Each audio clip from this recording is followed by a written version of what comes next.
Abiba.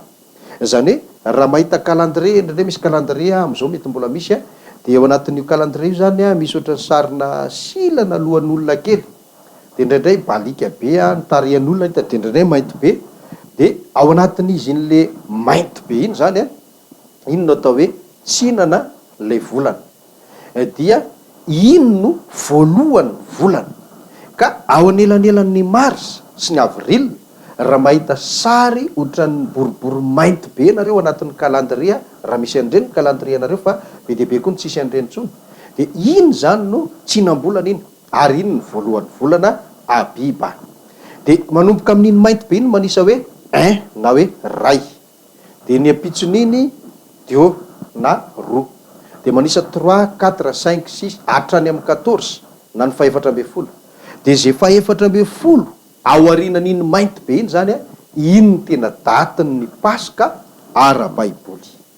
Ary io tsy alahady foana io, ndraindray mety ho alahady, ndraindray mety ho sabotsy, ndraindray mety zoma, ndraindray mety ho alarobia, latsinainy, arakarak'izay hipetrahany io.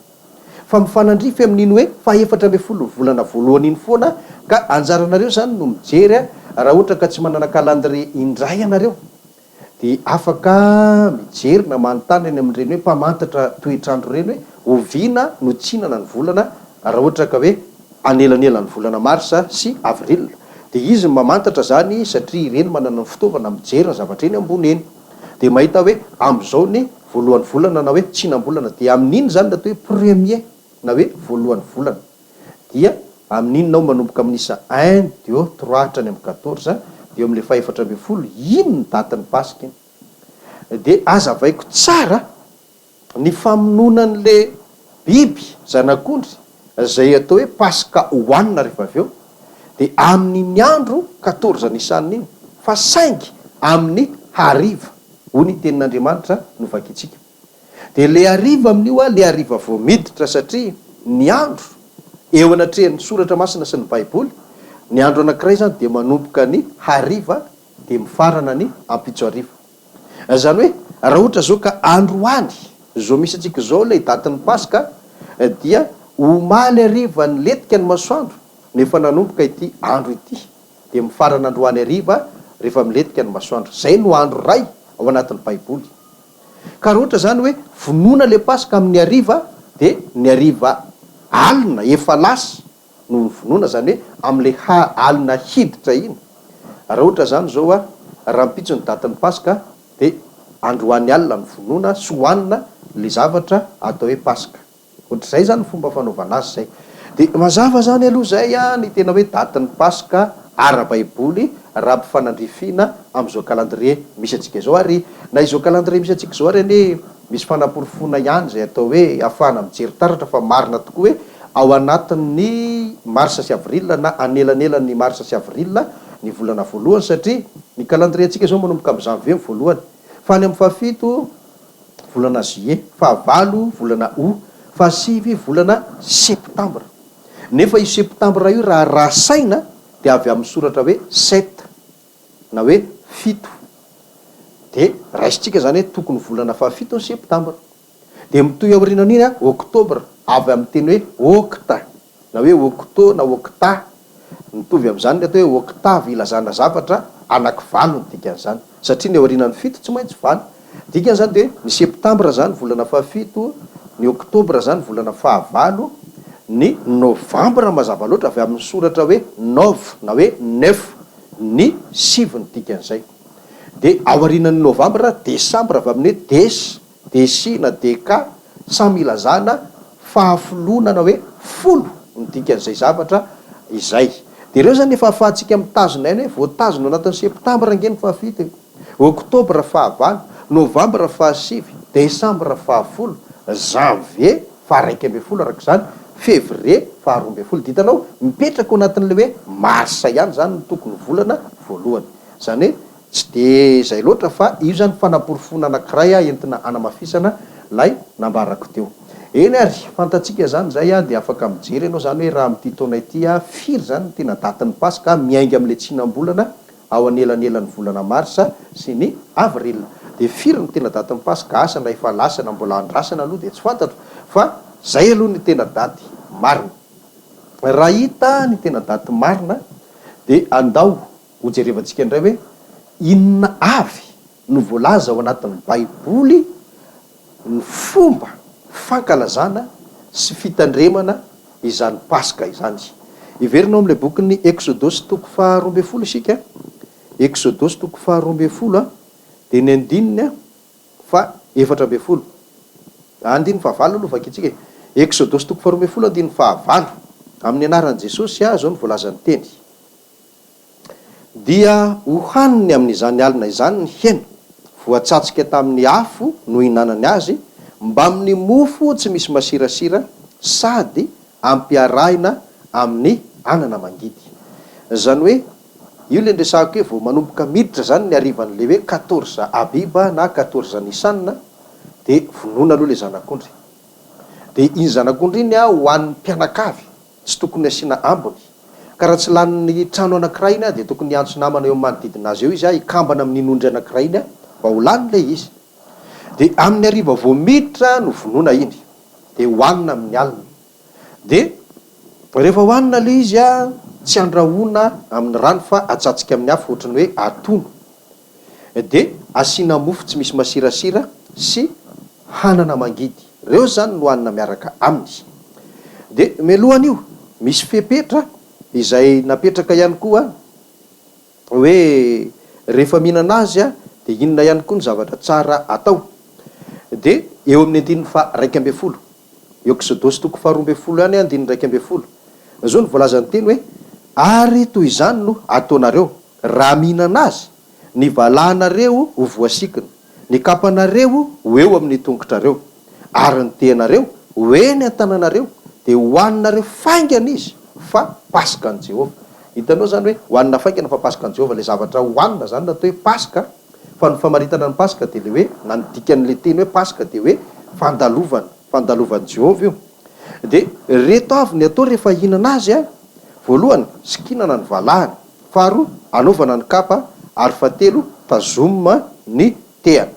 Dia hoanina aingana le izy, tsy tokony hoanina medameda be na hoe ela be zany fa hoanina aingana. Zay zany ny fomba fihinanana azy. Averiko tsara zany hoe vonoina aloha le ondry amin'ny ariva vao miditra, dia ny rano moa zany le hoe natao tamin'ny tolana sy ny tatao.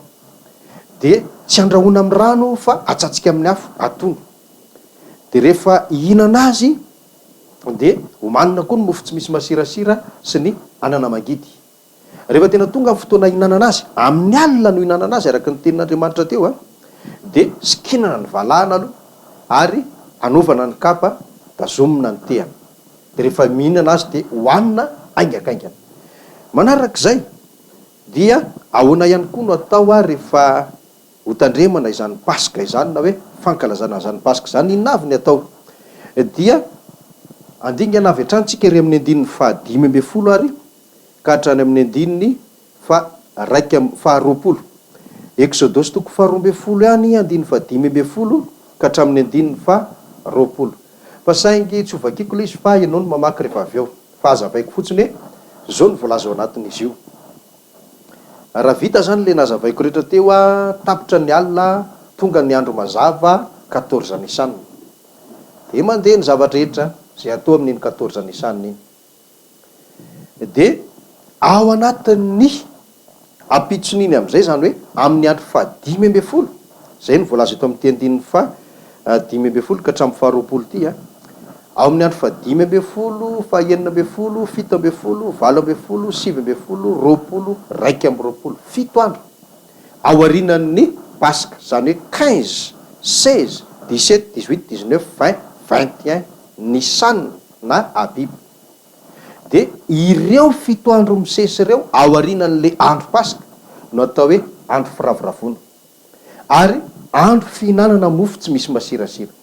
Tsy maintsy atao aorinan'io paska io.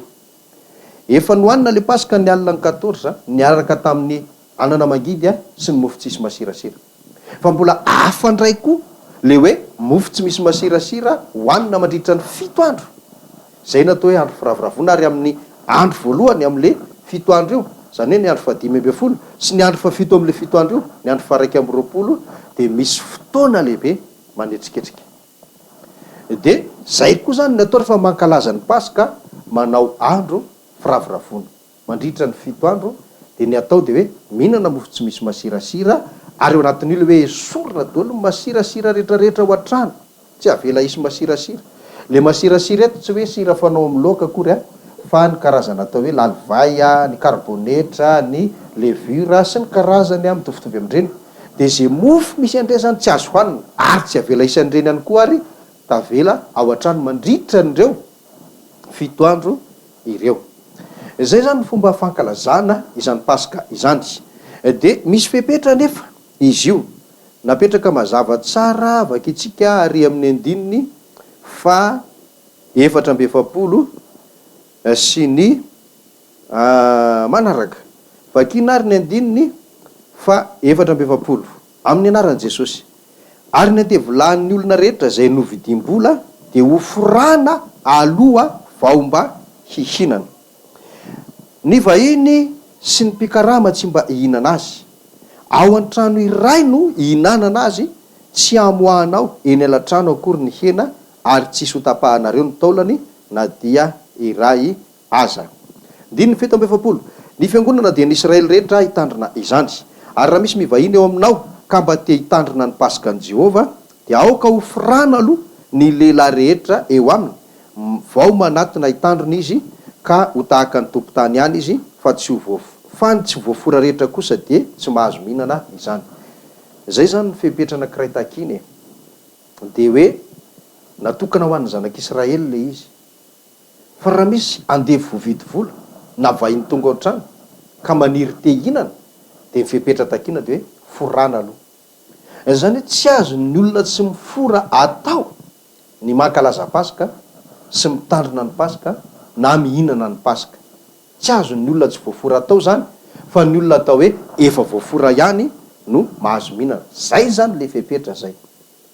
De manarak'izay akoatran'ireo, zany hoe vonoina le ondry amin'ny aliny 14 de hoanina rehefa avy eo, miaraka amin'ny anana mangidy, mofo tsy misy masirasira, sikinana ny valahana, anaovana ny kapa, tazomina ny tehana. Tsy tokony ho adino zay. De zao manarak'izay ny ampitson'ny 14 amin'ny andro 5 ka hatramin'ny 120, 7 andro misesy, andro firavoravoana ny voalohany sy ny fahafito amin'ireo, de misy fotoam-pivavahana, fankalazana lehibe. De sorona ao an-trano masirasira mandritra n'ireo fotoana ireo.